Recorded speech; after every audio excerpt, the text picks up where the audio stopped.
screen. What's the first question on the discussion questions?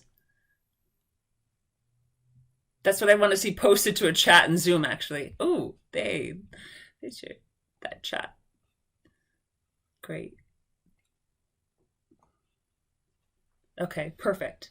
All right. So really what a lot of this discussion is about is this idea of ecology not being just about like natural separate from human, but how that's the urban and the human are very integral to every aspect of ecology. And, especially ecology being about multiple forces at play, creating a certain kind of condition. We are, this idea that we've touched every single surface. There's nothing left in the environment that's more given than built. Humans have affected absolutely every portion of nature, right? So there's no nature separate from our activities and from things we built and do in the aspects that are social structures and urban built environments. So just backing up a little bit, initially ecology, the idea of biotic processes, things that have to do with life. And actually on the left of the screen, where it's talking about is abiotic aspects, the sun, air, water, soil, those are abiotic factors. Those are not living factors. So initially this idea of abiotic, which is just things like climate and soil, minerals, just the hard stuff, and the biotic, that's what ecology was about. The study between the abiotic and the biotic, the living and the minerals and the material of Earth, right? Or in this case, Mars, and just as an example, Mars is just abiotic material. There's no biotic material on Mars. We've got everything for water, but nothing living. So in this diagram, you see human, wildlife, vegetation, water, soil, geology, climate. So can you imagine which portion of this is abiotic?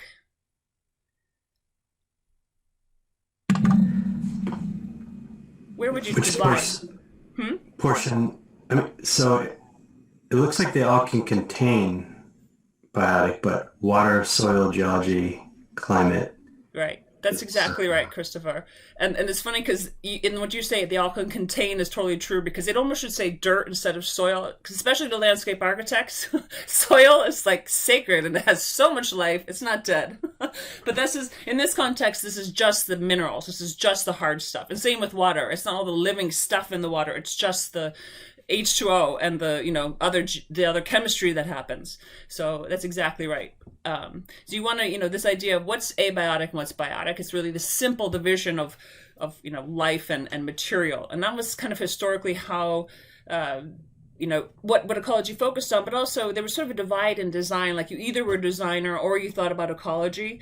I don't know. It didn't never make sense to me when I started studying this field 20 years ago. So I'm sure it doesn't make much sense to all of you. But now there's writing and there's discussion. Some of the writing this week is, I believe this is Pickett's, and others are writing about this idea of this shift from just the biotic and abiotic. So physical is equivalent to abiotic here. See the bottom right where it says physical? So it could say biotic and abiotic. This was the biological ecosystem concept, and that's really expanded to be the human ecosystem concept, which includes the built and the social. And I think that, the four components of the ecosystem are there. Yeah. Right? So you guys all know the answer now. What are the four components to the human ecosystem? Right? So again, it's the abiotic, but think through it. It's everything actually. So, I've just been reading some really crazy stuff about in landscape and about different, chaos theory, all these different sort of ways of perceiving landscape. But in all honesty, that is what we're talking about. We're talking about the forces amongst all of everything. Go ahead. Yeah, Fernanda.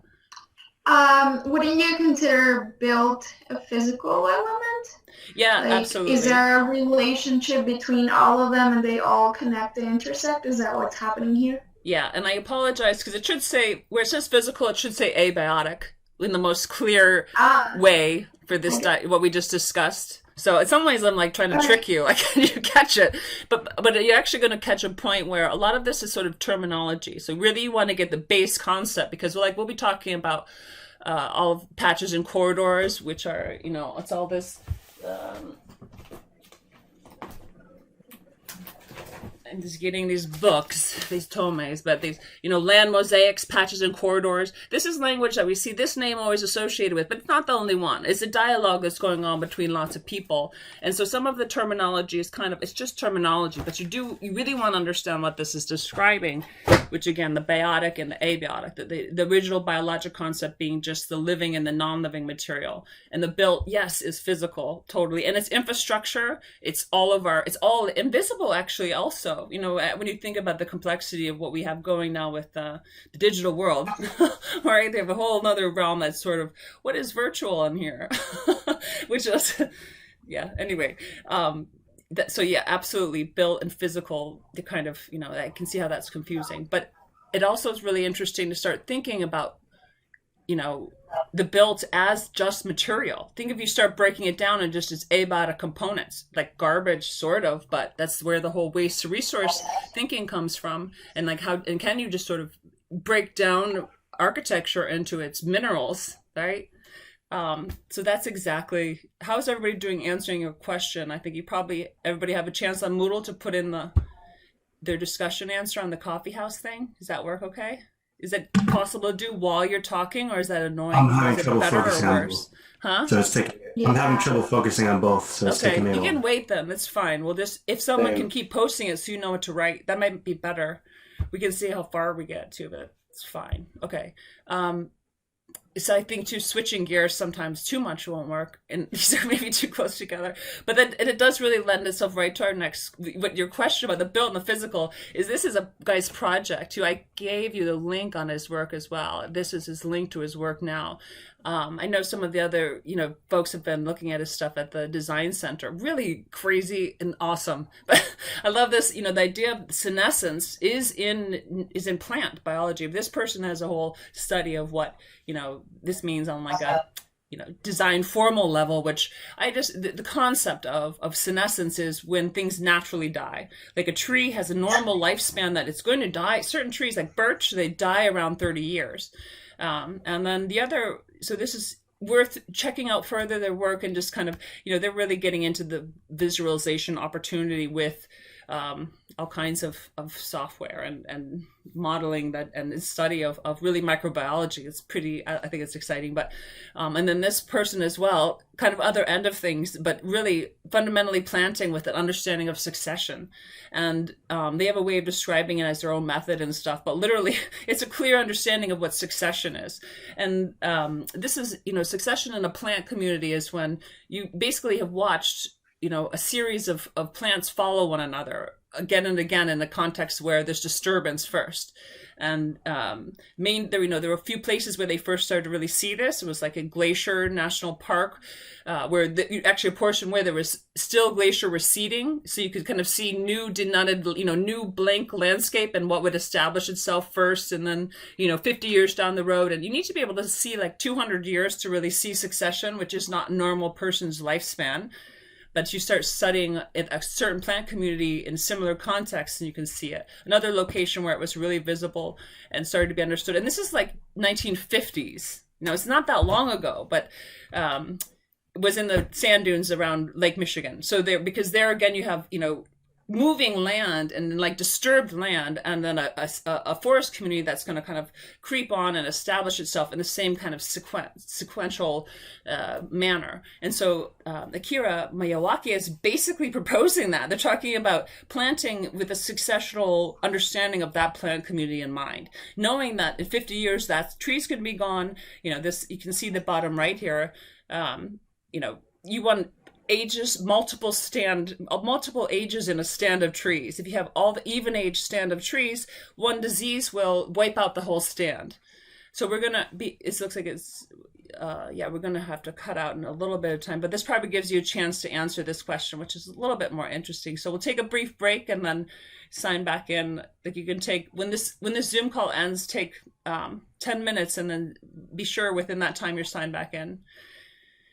Because as you see in the upper right, that next question was, thank you, Selma, for sharing those, was how are Elliot Santos with his research into adaptive senescence and Akira Miyawaki with the application of succession planting, designing with nature. I mean, again, they're using processes and they're using it very differently, okay?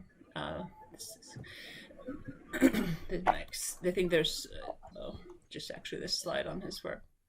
And I did give you on the website a link to his video of him. Oh, in the question, right? There's him talking. Actually, that might be another movement too, is sort of taking on his the identity, his teaching. I think he identified a certain sort of manner, and they took it. They're calling it like the mass forest movement, which is actually, again, you start using technology differently, where in citizen science and that kind of thing, you actually start to get really.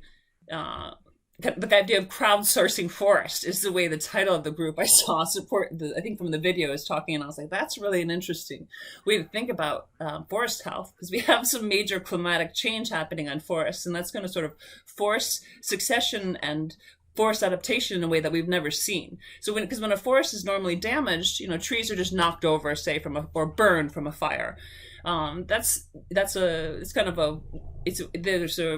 It doesn't change its ability to draw down carbon and establish nutrients and provide seed from the surrounding area. None of those things are really affected. But when you have like just increased CO2 levels and increase in temperature, that just fundamentally changes the way the whole system can function. So it's a really different kind of impact that these kind of disturbances are having, like climatic change and that large scale impact in sort of one-off normal disasters, which we actually need. All right, so let's take a break now. We'll say I'm gonna close this out now. It says that we have 7 minutes, but we'll close now and then get back on in 10 minutes. Take a moment to answer those couple questions, and we'll keep going. I don't think we need to close it. I think everyone can just hide their camera and their microphone, but I don't think we need to close the whole meeting. For it to when it says time remaining. Oh, it says it's going to cut out in 7 minutes. That's all. Yeah, our time limit or something. Yeah, sorry about that. But it should be this exact same link. Let's sign into the exact same link. Okay. Yeah, but good point. If we didn't have to sign out, thank you. Yeah, probably be easier.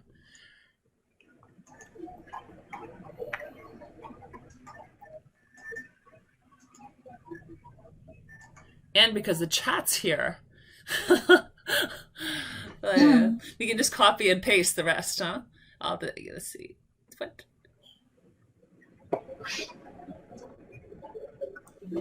I'll try that. Okay, see you all in 10 minutes.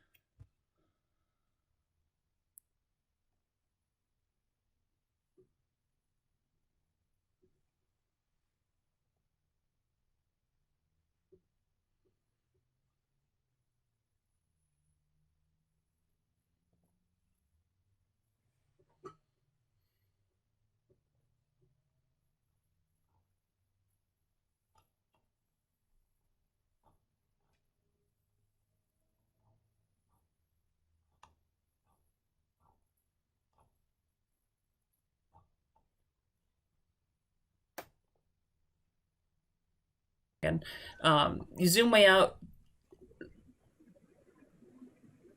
and see the whole globe at the beginning of the class. That is the mosaic pattern of the Earth between green and blue, right? Our blue-green marble with the river above, too, seeing the clouds. But this idea of ecological site reconnaissance, I think to your questions you're asking, is this. I use this Mondrian image actually for a few reasons, partly because it's like he thought that there was something, you get to some spiritual realization through this method of painting. And I think in some ways as designers we're all sort of looking for these, I don't know, moments of awe.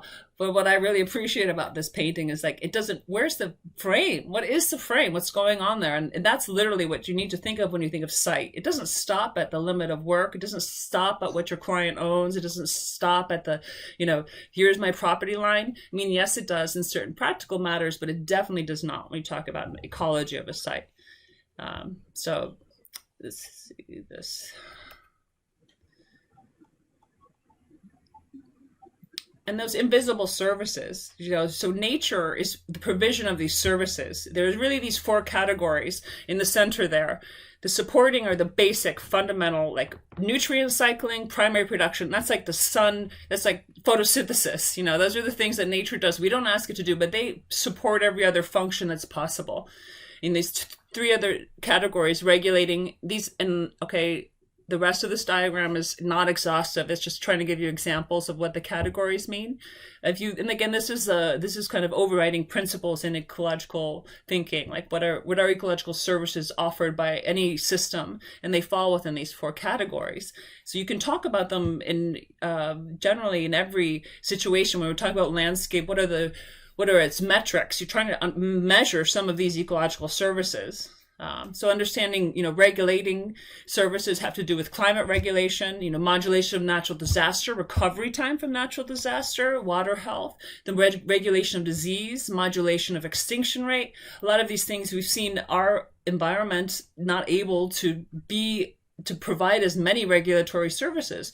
We can't manage the extinction rate. It can't manage the extinction rate it could before, or it has been able to for the last thousands and thousands of years. It's, speeding up. And then provisioning is like food, water, seed bank, energy, all those things that are inputs into other systems to create. And cultural is all the things, that are human gained and kind of in response to. What are the rings referring to in this diagram? The rings? Nothing really. Again, it's just sort of conceptually, how do you start imagining? Well, we'll talk more about rings actually and some other ways of thinking of holons and things of scale. Your reading talks a bit about ideas of holons and of scale or understanding. I think that's what they're kind of trying to be. But it's, it's probably maybe just more confusing than not. But really the center 4 concepts are the main 4 to really try to understand that those categories are what all systems, those are the categories within which any system is going to provide ecological services. And then to start being able to articulate them. So like, we talk about all the time in landscape design, you're like, oh, it's going to clean the water. Well, what does that mean, actually? What kind of services is it doing? There's you could be a lot more specific about water, regulating water temperature, allowing for shade to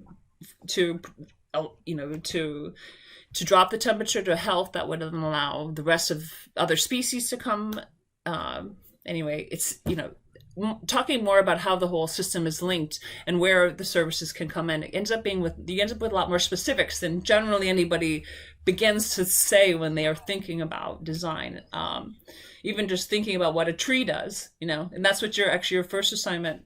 The second part will be more about the measurable metrics. The first part is more just perceptual, but we'll keep talking about these. This diagram, I promise, will keep coming up. And then, so there are 3 major catalysts.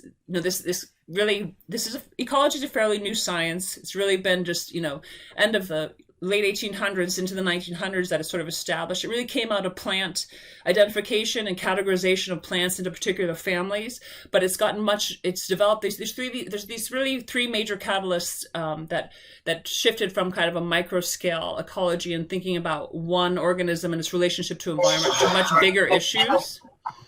And one is that we have these large-scale environmental issues and these large-scale environmental changes, and they're much larger land-scale management problems. Can I ask you a deep question? Absolutely. Are you optimistic about the future, like with all the climate change problems we're seeing? Maybe not a very good question. I do have children, so I have to be somewhat optimistic. Yeah,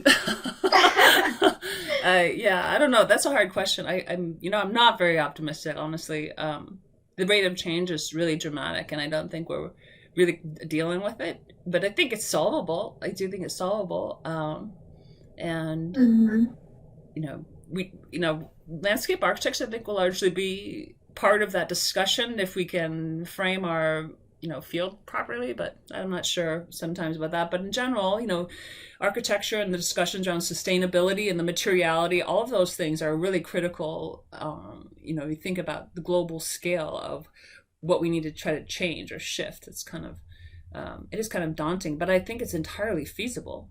But it would require like some major shifts. So I think it requires kind of major shifts in the way we understand services in general and value. It's like everything can't be based on the same economic value that we've been using. Obviously, it doesn't work. Definitely. So, and I think it is possible. It's just, yeah. So we'll try to stay optimistic. But so, another one of the second catalysts of these, that the understanding scale in ecology, really trying to, shift from looking at single organisms and their single biotic responses to their environment and looking more about how like whole populations of a species, how their whole population dynamic changes in relation to a landscape, in relation to a limited resource. And so what they're finding is this major idea of the mosaic pattern of landscape mosaics in general, is this idea of heterogeneity and unevenness in the landscape really being what allows this opportunity for stable configurations to happen. So it almost is like, we are all this, you think about social issues, this gets kind of blown out. I don't even know I should go there, but looking at equity, and what we're talking about is like stable state configurations in ecology actually has to do with an unevenness and these interacting populations, that's where stability comes. It's an interesting concept, and it's looked at among relations of populations of like moose and wolves, as you see in that bottom image. So in your reading, you'll see more description there, where you can track relations, predator-prey relationships. There's these kind of predator-prey relationships that are mathematical in terms of being graphable, and that kind of, they actually become a physical model with mathematics. But it's understanding how that relates actually now, not just between the wolf and the moose, but that's also in the context of their landscape, of their food source, of the variability of the terrain that might favor one, the moose's ability to escape or the wolf's ability to capture, right? So that's the second major catalyst for this shift in scale of ecological study. And the third is really the technological advances of just being able to measure and, parse data at this large scale and in multiple layers. So GIS and some of, early it was Ian McHarg's thinking around like layered systems within landscape that led to a lot of the GIS development and some of that. But now we've got, with all this I'm particularly interested in open source science hardware, and all of that is allowing you to have all these sensors really embedded in the landscape, all the smart city stuff, right? But you're literally able to collect data at such massive scales that it's just entirely different potential of understanding systems than previously.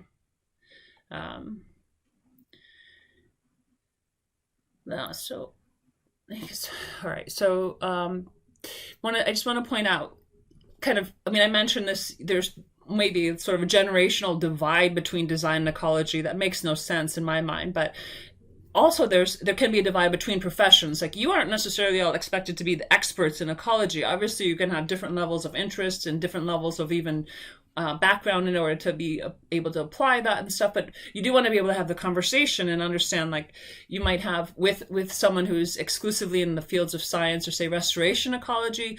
As a landscape architect, as a designer, you'll have certain goals that are similar and certain that are separate. For example, as landscape architects, we really have an integration of all these systems, and the idea of public access is kind of paramount in how we see ecology. And to the restoration ecologists, they might be really focused on trying to protect a particular endangered species, really focused on that habitat, so really focused on those biotic and abiotic systems. They might have, in terms of access, the goal literally being limited to just, can I keep this species alive, kind of thing. Whereas we want people to see and understand and kind of be part of that happening. You can't keep something working without awareness and attention to it, kind of idea. So there are differences in the way we are are goals really in terms of a design project, but there are a lot of things you're really overlapping on and really trying to collaborate on. And I don't think anyone who says, oh, I'm a great designer wouldn't want to say they aren't improving water quality or increasing biodiversity or reclaiming polluted sites, making our planet more resilient. I mean, maybe they would have 20 years ago, but not now. To your points, right? I mean, we have to be doing this work at this point. But the same is true with engineers as well. I mean, so you'll find that you have a lot of overlap in terms of what your goals are, where, you might be looking, I think you feel as designers, we're often thinking more on the innovative, like cutting edge of technology and what could possibly happen. And engineers might be stuck more on like tried and true, and it only can do what they've been allowed, what's happened and been tested before, because safety is paramount. I mean, they want it, it can't not work. It has to work. And you're not willing to risk any inefficiency in any risk in that regard whatsoever. So finding a dialogue where you look at, you're really trying to get to some of the best solutions around larger issues, right? Around environmental compatibility and planet resilience. And there are opportunities with technology and innovative relations between design fields that we could be working more with, but often behind a little bit in the game here. But anyway, so back to really understanding too cities as an ecosystem. This idea that they're heterogeneous. So again, what does that heterogeneous mean? It's another long word to add to senesce and succession. So we have.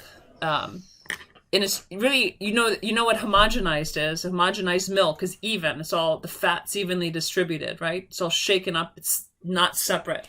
And so heterogeneous is the opposite. It means things are not even and it's not random. There's a reason why it's uneven.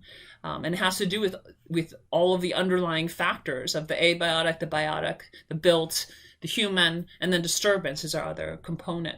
But so in Pickett's, in that writing, these are really the 5 points that in the reading that you have from Pickett, really he outlines these 5 points. It's not written in isolation, but they outline these 5 points in how the cities function as ecosystems. So that might be a great way to start your thinking about, how does a city improve the ecology or save ecology? But I think one thing is like, the scale.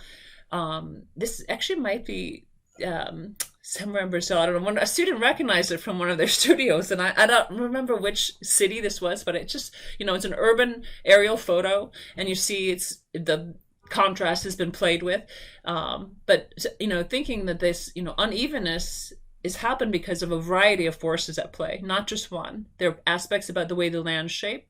There's aspects about the way economy has moved. A lot of it's about accumulation of wealth and material, representation of wealth, embedding of wealth in the built. So that, like the forces at play are extremely complex and not singular. A lot of different, like I say, they are dynamic. There's no doubt about it. But I think a lot of the opportunity really does lie in understanding a much larger scale. Like we can't necessarily fix everything at one tiny scale, but you start thinking about it in a much more systemic way with a much more systemic impact and an approach, then I think major change is possible. So then this slide's just articulating literally the definition of spatial heterogeneity, which is just that the location of things is not even, and this is not random. So ecologists are really researching this idea of spatial differentiation, spatial unevenness, and how natural processes play out in that context. And then, so this idea that scale, what's the scale appropriate for the phenomena under consideration?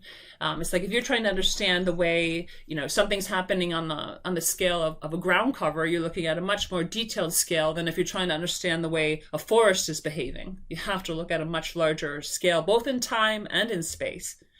And that's true with every question. Even if you try to ask the same question and you change the time frame, or you change the space that you're looking at the question, your data will probably change. So you need to be able to, think through those aspects in terms of, ecologists are thinking through those aspects, but you do in terms of when you want to say, okay, my site, so, this is happening within the profession. Largely, the Landscape Architecture Foundation is talking a lot about environmental metrics, but what they're also doing is you get to frame what you're trying to do. So that's where you say, what measure could I take with this intervention? What metric might I be improving on? What things could I say are worth measuring? And what scale would I start to be able to see that at? Or even what scale would I have to talk about my intervention at for people to understand it? So you might be talking about intervention, the benefit of one tree. And in order for people to really say, oh yeah, I get it, you might have to talk about like the urban block or the urban forest to get the number that makes them feel moved. So there's different ways to think about scale appropriate to explain an idea or see a phenomenon or communicate, right?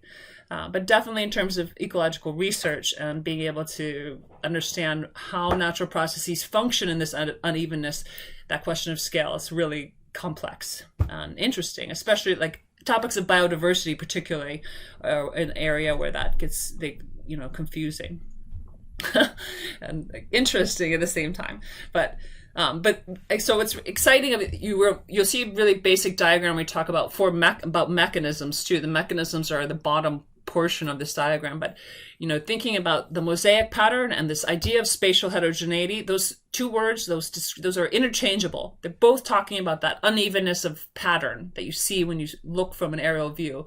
And there are 4 mechanisms that create that unevenness, that create that mosaic pattern. And they're literally just what we've been talking about, those 4 components: the abiotic, the biotic, human activity, which is here, it's going to be built, and social patterns, and then disturbance, which we haven't talked much about, but disturbance is part of what's causing every pattern, whether it's like in an urban context, like urban renewal or a fire, or natural processes in the landscape or unnatural, but those are generally what's again causing this uneven heterogeneous pattern that we see. So that's definitely the answer to your both those next 2 questions. What is another way to describe a mosaic pattern? What's that crazy long word? Starts with an H. That's it. Heterogeneic, yeah. And then how do you define context? Just what this idea of it's not just the limit of work. We'll be talking more about that too, but okay, let's see. We'll keep going here. So a lot of these concepts are going to be readdressed again. Like this image literally is out of the Turner reading that you have for this week under the lesson, right, on Moodle.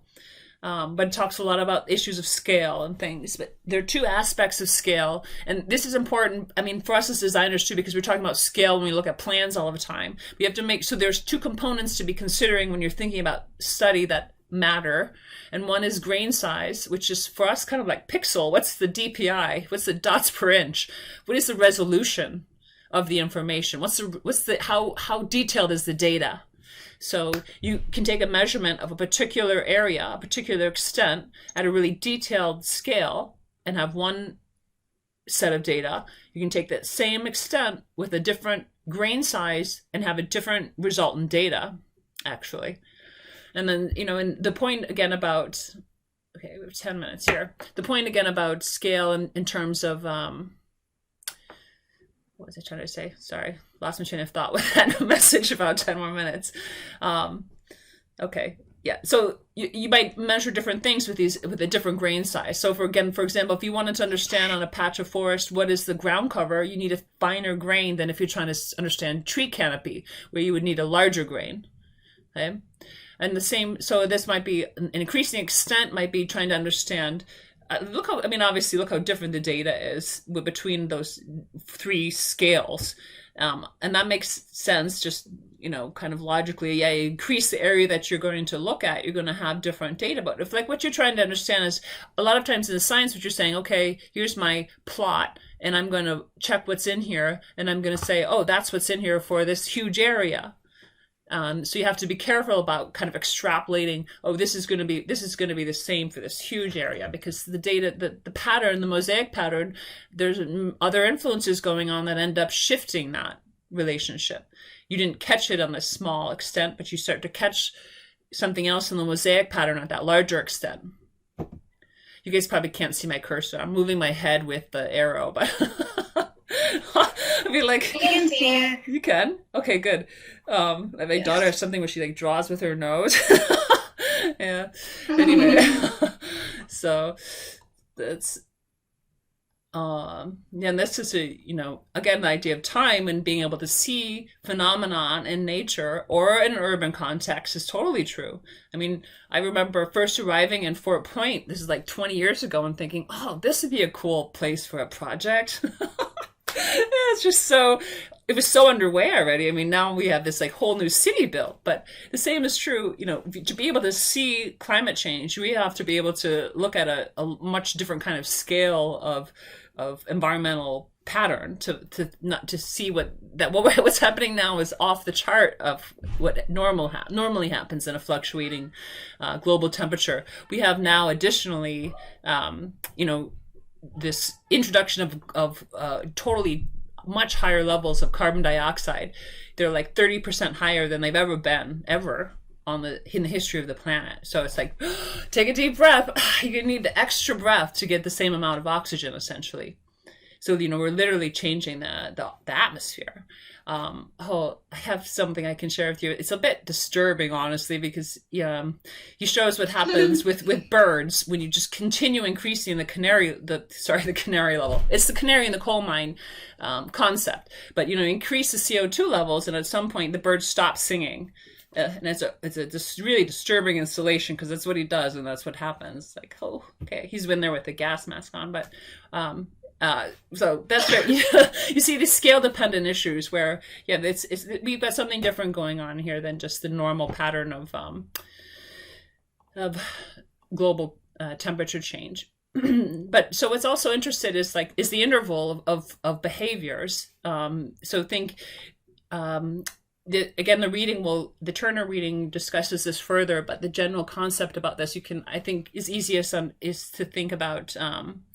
Like even just thinking of a weekly schedule across the bottom, weekly, monthly, annually. There's things that happen at this different, something happens every single week, something happens every month, and something kind of happens at a bigger annual scale. And so a lot of times there's characteristic behavior associated with a single species that will have something that happens at a really short regular interval, something that happens at more of a longer interval, and something that happens at a much maybe, more generational interval. Does that make sense? Again, the point is that this interval, depending on the behavior, is going to be different. There's just often a relationship between different behaviors happening at different time intervals for the same species. Sabina's looking confused. She's like, oh, that's making me... I'm totally confused, to be honest. So again, imagine... Behavior someone alive like a bird, or like... Yeah. Okay, let's see if we can take a bird. Okay, so say the characteristic behavior of a bird, you say at a time interval throughout the day, they're flying in and out at the bottom line. They're flying in and out of their nest, back and forth, like getting food back and forth. And maybe just at this middle scale, number 2, they're taking a crap. I don't know. And at this long scale, they're sleeping. Okay, so that's actually the single, one bird say day, but different behavioral sequences in that time frame. Does that make sense? So, weird example, but eating, crapping, sleeping. Yeah. That's probably, and again, look through the reading, look for this diagram, and just zoom in on that where it's describing that figure, and it'll give you another description. I think it'll help the concept really set in. But it's interesting because definitely landscape is inherently this, and we're kind of designing with this. Architecture, not so much, but absolutely you are. You're talking about what's the airflow in the building, what's the light, sun, shade qualities, energy use, the combination of those systems, all of those things, they're all having this relation within a single interval, but they do have different rhythms. So it's definitely thinking of how time is scale dependent can be very useful, I think, when you're thinking about designing in terms of more systemic relationships, particularly. Another way of thinking of scale is more from an organism perspective. So you're thinking, how does this thing behave? What does it need? What are its habitats requirements? What's it going to do in this time frame versus this time frame? And then this is just an example of something you might study in ecology, which is this little deer mouse, Raton de Ciervos. It's from somewhere on that border of Mexico, I think. But the idea is that it has two different distances you'd have to be thinking about if you want to decide what is the area that I'm going to study. In order to capture the behavior of this mouse, I need to be thinking about two aspects because it has two scales of movement, really. It has a daily forage movement of 60 meters and then dispersal. Dispersal is when they have babies. Dispersal, their babies are going to move 140 meters away when they have babies. So that's a very different scale. Every time they have babies, there's a bigger movement. And that bigger movement, why would they do that? Why would you have babies and have a big dispersal range? Avoid competition of food. Exactly. Limited resources. So these biotic things, they have this ingrained in them, how you avoid that limited resource issue. And that's in their, just in their biotic behavior. It's kind of amazing. So this little rat has a forage daily movement of 60 meters, but then when there's babies, those babies are going to move 140 meters away, so they have a dispersal pattern. And so now, based on the time frame of what is the cycle of them having babies and things, and how long is your study for, you want to be looking at populations within something based on this kind of information. Again, I don't know. I don't have anything particular I want to know about this mouse's behavior, but again, a lot of times students have had projects where they want to look at a tiger habitat or management, really to be able to understand different behavior, like it's, behavioral scale issues for that species is critical if you're thinking about habitat design. So the next, let's see, this is now the relative scale. This anthropogenic perspective is because everything's really based on what we want to achieve, right? So management scale, management objectives for a particular site. And there, the grain you might be able to understand is the finest unit of management or design, where, say, you're trying to manage a forest, the extent of what you're trying to manage is this huge forest, but you're looking at it down to a detailed grain size of the single tree.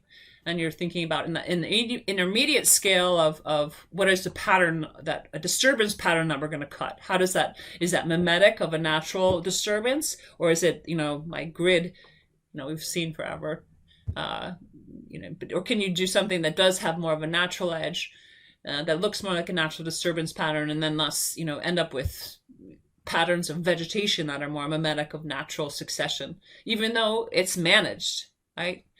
So now the scale again is based on the objective of keeping this forest healthy and in productive economically. There are a lot of factors to that, the management there, but you're considering it for all of those, both through grain and extent.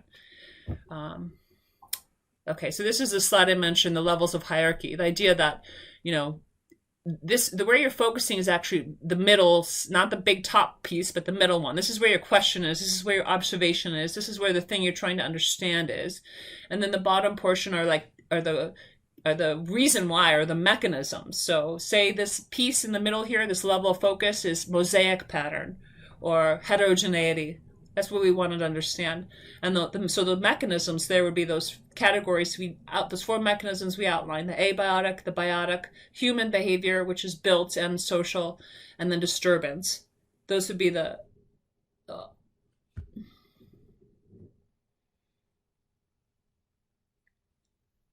levels of hierarchy diagram. This will also be in the Turner reading and more description of it. But again, it's this idea of spatial heterogeneity or mosaic pattern being the thing you're observing. Those four mechanisms across the bottom would be, just like we said earlier in that slide, it'd be the abiotic, the biotic, human behavior, which is built and social structures, and then disturbance. And then, the overall constraints or the significant, that would be the idea of this, the relation, what we see at the landscape scale, which are this dynamic relationships of patterns, some kind of idea of a balanced ecosystem or some functioning ecosystem. I mean, that would be what we, the result. Another way I've used this is to say, let's see,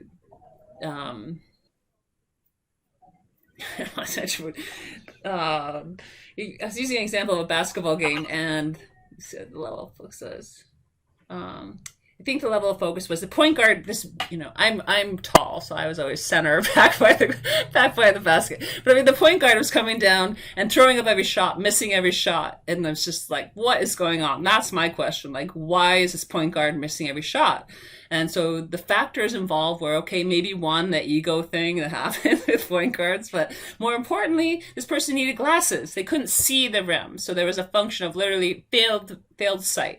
And then they were, not that great at dribbling. They were always looking down. They actually didn't see up either, So there were the mechanisms causing this person to come down and miss every shot. And the overall result was we lost the game. Okay. So again, this diagram is just a form to be able to talk about the breakdown of something. This idea would be the thing in the middle is the thing you're trying to understand and break down. What are the mechanisms that cause it, or the things underneath, the components that explain that whatever you are observing, the pattern that you're observing. And the constraint or the significance is kind of the impact or the implication of that pattern on the larger systems. So again, the reading will reiterate this, and just think about this as a way to help you articulate things you observe or are trying to understand in the landscape. So it's like, and this again, you can find more detail about the description of it, but it's another diagram to talk about the idea of scale, both in terms of time and space. So with, for example, the disturbance within environmental regimes, we talk about pathogen outbreaks and fire and climatic change. You need both increasing scale to understand it and increasing time. Okay, so the same say with to understand biotic responses. When you want to understand productivity or competition among species, secondary succession, species migration, ecosystem change, you start needing more space and more time in order to see that phenomenon. Evolution of biota, you need to start like mega scale time and space to see how we are all actually 25% tree. We are, by the way. But vegetation, I think, is maybe where it starts to be 25%. They say our DNA matches a tree by 25%. Isn't that strange? Wow. Like, really? Yeah, that's weird. I thought that was I never heard of that before. I know, but also all flowers. Trees are angiosperms. All flowers, like trees are flowers. Angiosperms are all out of the same. They all evolved out of the same thing. Like that. To see that, you have to look mega scale time. But it's really interesting when you start thinking of that at those scales, right? And another understanding about this, how much our perception changes. There was a good example in this idea of observing your desk, say the table that your computer's on. That's solid, right? You can look at it and say, oh, it's about 1.5 inches thick, 2 inches thick. You think, oh, that's stable. Well, now, if you look at that today, that's how it is. If we think about your table 100 years from now, or even say 50, say you keep your same table, you keep rubbing on it and wearing it down, you might end up with some wear marks. It might be, maybe 1/4 of an inch thinner, slightly worn. It might be totally disintegrated. It might have decomposed entirely. So now is that table solid? So it really changes your perception of things when you think about changes in time and space, right? This is where I find this really intriguing and useful. This diagram is really useful when you start thinking of things you're concerned with or want to address. For example, you said, can cities help solve climate change? Well, if you think about the area that they consume and, the time frame that you might be addressing, absolutely they can and will and are. We are inherently part of the process that's happening. So this is kind of like the Modrion from the beginning, this idea that we have a site which we understand as a limit of work, and it's the area that our design happens, and that's where we can control. But there's a bunch of influence both before and after your site. There's everything that came before and that came after. It is very much part of a continuum. These also are not, these categories aren't the only. You could use any outline here. The idea is more idea of holon of scales. The idea of like one complete depends on the next layer. And again, in design, I think this can be useful for understanding our intervention and how we can start to scale that kind of intervention. But this, again, is something more for you to think about and explore. The one on the left tries to take more of a natural, landscape approach to outlining what those nested scales of intervention might be. And the one on the right takes more of the built architectural scales of intervention. Not that one is landscape and one's architecture, but just that.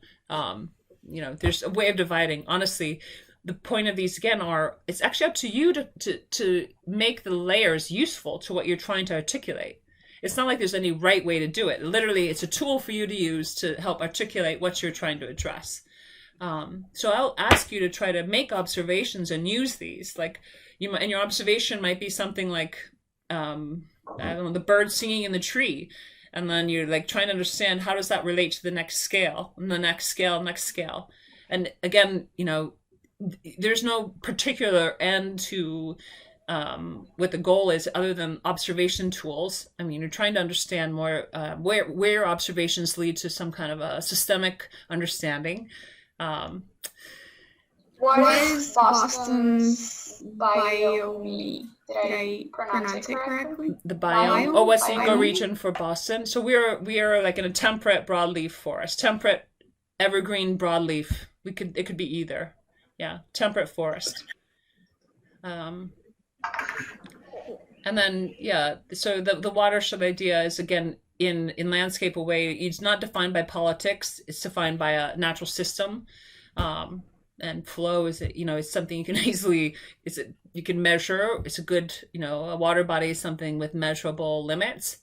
Obviously, then the city, it could be within the watershed or outside of it, but you have to deal with different aspects of municipality there. But to the neighborhood, to the site, there's so many other stages in there. You could be dividing this thing into, right? It's not really limited in terms of the layers, but depending on the concept that you were trying to track, you might divide it based on that concept. But then again, I think, the site down to the detail scale, literally like the soil biology. You could think down to that microbiology scale of the relationship of the roots in the plant to the soil. And the same with the building. You could be thinking about the microclimate created just in the relationship of this window and the vent next to the wall. It can be really small scale area that you're trying to understand the same kind of ecological concept. But again, the way it manifests would change based on those scales. So try to just use this as a tool in your own observations. We'll keep coming back to it as well. And hopefully it'll start making more sense. Let's see. I think this one, let's see. Yeah, there's just a couple other concepts, kind of bigger concepts to introduce, and then we'll be talking about the lab. But in terms of I think I mentioned it there, like a watershed in the landscape, and this says megalopolis, a mega region. The idea of the mega region, I think, is interesting when you try to think about urban as a material, particularly, right? Or you try to think about like the question of, can the urban affect climate change? This is land coverage on the East Coast. For me, coming from northern Michigan, I mean, I was like, whoa, you can't get to the water. It's Solid City. There's a forest everywhere where I'm from by the water, but here, all the way down to DC, it's essentially urban. And that's, that's definitely a massive ecology, its own kind of ecology, no doubt. And it has a gradation there. You'll see a gradient, we'll be talking a little bit more about in terms of a mosaic pattern, but a gradient is a type of mosaic where there is a change. And you might see some of that in this range in terms of like forests. You would see some of that, but this idea of a mega region in terms of the urban built does focus also on infrastructure and on economics and on communication and culture. So, and this idea of a mega region is being looked at all over the world too. Definitely not exclusive to here. It's interesting to think about globally, and actually probably more where I spent my time thinking. Would you say like built cities are abiotic? They are, yeah, they are. I mean, and they're a combination of things. So true, they could be right? I mean, there may be biotic aspects even of the material sometimes. But if you just look not at like the life itself, like not looking at people or the different live ecosystems, but just the cities itself, like this, the buildings, the roads, all the physical matter. That's what it would be considered abiotic, right? Well, I think you have to still associate it with human built, because abiotic is literally thinking of like just the mineral, like calcium and magnesium and like just like the mineral properties, whereas any architecture, roads and things, it's all been chemically changed by humans. Like we've done processes to it and things that have modified it. So I don't think no matter what you can kind of take it away. It is abiotic, like in terms of there's not necessarily life involved in the stuff of it. It has just a chemical composition. So I think you can break it down that small. And then like if you go time scale, it will be dust to dust. but I think in terms of the way we're talking about of a driving factor, the thinking of architecture more as it just has its own set of processes associated with it in terms of we're manipulating the abiotic factors there. I mean, there's like a lot of opportunity where you think about built not necessarily being that separate. I don't know if you guys have seen that biomasonry stuff. It's so interesting. I'm like, basically there's an algae, it's a bacillus, it helps the calcium precipitate, so it's like a concrete, and it's self-healing concrete that's this algae makes happen. It's super bizarre, but there are a lot of things like that are actually relationships between the abiotic and the biotic that could be making up our built world. So I don't know if you want to necessarily try to say that it's one or the other even, in terms of the built, but to think about the built as, it could be broken down to just those abiotic like dust factors, but at the same time the processes are human. We are, human made, and again, sometimes making entirely new substances. So I was hoping to say this in the introduction, but I wrote it in my introduction that we posted in Moodle. I was working in Brazil. I was volunteering for an eco farm, and we did bioconstruction, which was using raw adobe and building the houses from those materials. So there wouldn't be any other toxic material or any mineral than carbon rocks. Yeah. So would that be considered abiotic? Absolutely. I mean, especially because there's no chemistry changing even in adobe, right? It's just hardening, and like if it gets exposed to rain, it would wash away again, right? It's not. I think that's yeah. I mean that, right? You're like much closer to the natural abiotic processes. I think that in terms of sustainability, you talk about energy input and output.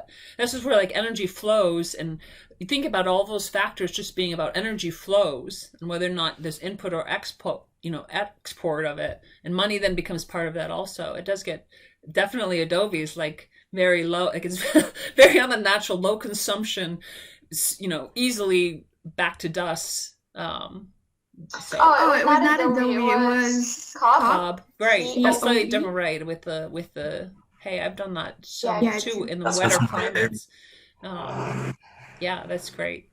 And so like there's open source ecology brick maker where you can use that in that context. Like it shows you how to make a brick maker that you can build and just go that much faster in that context. Love that kind of thing. Absolutely, though, I think using more natural materials keeps you way lower in the keeps you much more in the sustainable realm. So this page is literally about this website Drawdown, and the last question I think in the discussion also is related to this website. I think it's maybe organized a little bit differently now than this page is showing, where you have to select on the right like how you rank these criteria, but this is literally talking about 100 ways to draw carbon out of the environment, out of the air. So really reverse climate change.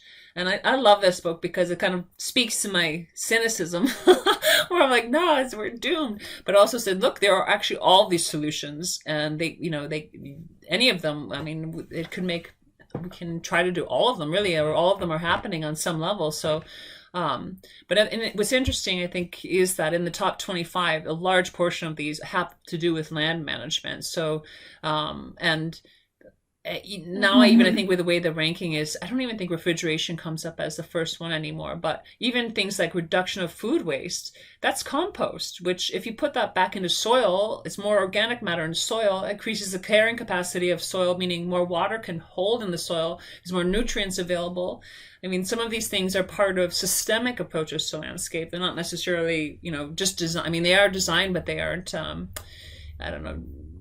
one-off kind of things. Same with, plant-rich diet that's largely in the agricultural systems. Tropical forest, that's literally a temperate climate, a global, restoration of a global biome, which this might be one of you might choose temperate tropical forest to study. But, solar farms, silvopasture, regenerative agriculture, temperate forest, that's where we are here. Partly part of the reason is, this whole country used to be covered with gigantic trees, temperate forests, and now it's largely not. So peatlands also are, type of ecology, type of ecological system. Anyway, there's of these top 25, a bunch of them are landscape based. So I think that was the last discussion question, was to select one of those that are landscape sort of system, and to just understand a little bit about what it is. Like what is afforestation, or what is silvopasture? So you can have the option of picking one of those topics and just briefly describing it. What is that educating girls about? I'm curious. Why is that so high up on the list, huh? Why girls? I think that it ends up that if you look globally at, who cares for children and who does further educating of children, it ends up in that kind of realm. So it is interesting. It's and all of these topics they'll go into. They'll give you kind of a very very readable answer, but you also they'll give you access to the actual studies as well, like literally the paper, the white papers and everything. And it is interesting. I mean, because that's something I've known for my whole career. I've sort of intuitively known that to be true, and I've worked that way all over Southeast Asia. But I'm like, why is that? Why do I know that that's true? I think it's actually that aspects of, I don't know, this little, anyway, I think that there's just, the idea that their value might be based on something other than just money, that there are other values that we're trying to also keep in the picture. It comes inherently in that kind of context for some reason. So, but yeah, if you're interested, choose that one, talk about it. I think that, really, that can be related to the landscape as well. It's definitely related to what we're doing here, which is education. And I think hugely, can we make a difference as designers? I think we can. And the trick is, like, how do you talk about this with solutions? So I love this drawdown thing, because it is solutions. It makes me like, oh, thank God. No more Chicken Little, the sky is falling. I just feel like that often. But, and clients generally don't want to hear about the flooding they're going to have and stuff. You definitely need to stay on the solution side of things with clients. I've been like pointing out the just disaster, and I've had colleagues be like, you can't talk about that, they're not going to want to hear that. But so like focusing on the solution it's important in so many ways, and also being able to make what's invisible visible. So when we talk about landscape services, both in the urban, what is nature doing in the urban? It might not look picturesque, but it's still doing those ecological services. It's still providing primary production. It's still a seed source. It's still regulating. It's still doing all those things, even though it doesn't look like a beautiful painting. That ugly tree, those ugly weeds, all over the place, they're all actually providing those ecological services. So it does really change the way you think about, I think, nature and kind of what we're designing. We're designing something much more systemic. But, okay, so the last part I just want to introduce you to is your lab. So you'll see it on the Moodle site as a separate link. I changed the date, so you should be able to, you have until next Friday to submit it. And this is first part of understanding metrics in landscape. So they're kind of two, because one thing we're always doing as designers is the aesthetics and kind of, what do you understand? What do you see? How do you understand? What do you experience? And that's what we're trying to talk about with this first part of the assignment, is the poetry. Really, it's more of the experience.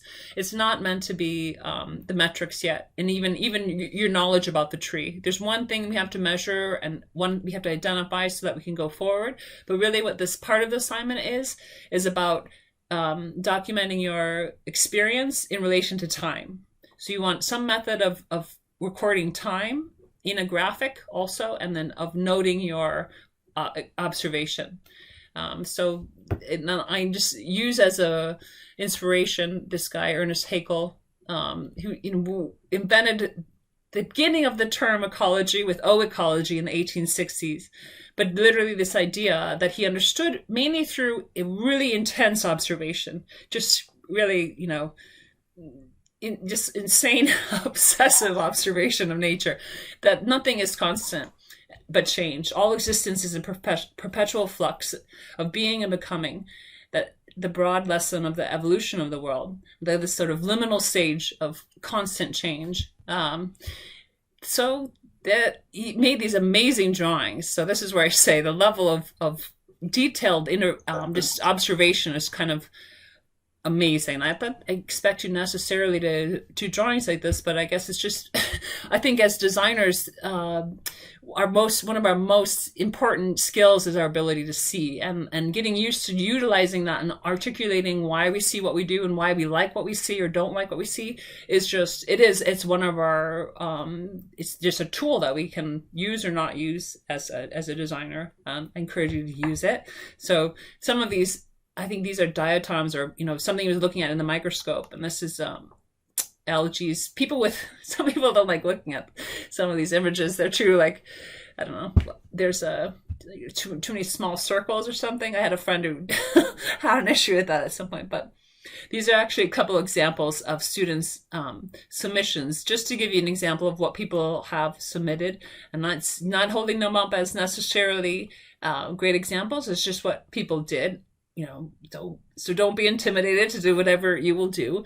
And this is the assignment. You'll see this PDF in the lesson attached. And so literally what this is showing, like in the red there's just a time scale thing, right? And then they just noted their stuff along the edge here, whatever they were observing. So that's really, it's more like, what do you hear? What do you feel? What do you sense? What do you observe? And to not limit, like, not define like what you record and what you don't record. Try to be kind of blank slate about it. So because we're trying to just talk about two aspects of measurement, and this is one, just experiential kind of, what is the experience, is one way we measure all the time. Humans are actually, we're trained with all kinds of really subtle recognitions of environmental stimuli that we're pretty unconscious about, but we're actually like, learning things from the environment, from really subtle stimuli in the environment.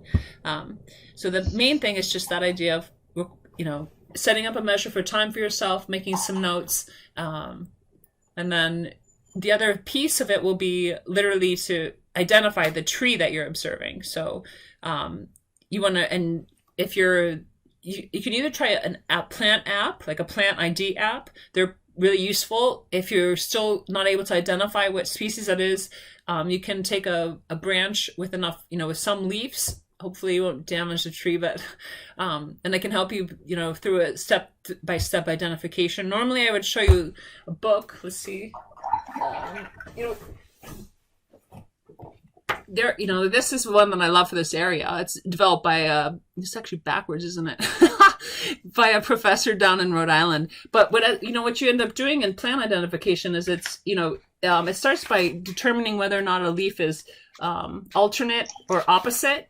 Where does it come off on the stem? This is the stem. Are the leaves coming off straight across from each other, or alternating? And then whether or not they're simple or compound. I mean, that's after you're at evergreen or deciduous. Sorry, maybe jumping scales here, but so try to ID the plant. If you need help with it, you can try an app, or again, take a sample, and I'll walk through in this with you, which is, if someone has a sample, that'd be great. We can try to demonstrate it. And the other thing is to measure DBH, which is diameter at breast height. So you can take a piece of paper or whatever and wrap it around the tree. It's a specific height, 4.5 feet above the ground. So if you want to measure, you can. I mean, it's, theoretically it's, at breast height, but it's obviously varies if everybody's at different heights. So it does mean a specific distance, but so you measure around and you have to, divide by 3.14 by pi to get the diameter across, right? But with that information, we'll be able to plug it into a software and it'll give us a bunch of metrics about that tree that are not in this just experiential realm, but are in the sort of data realm of how much carbon is it sequestering and blah, blah, blah. So any questions about that? The ID and the DBH? Okay. Great.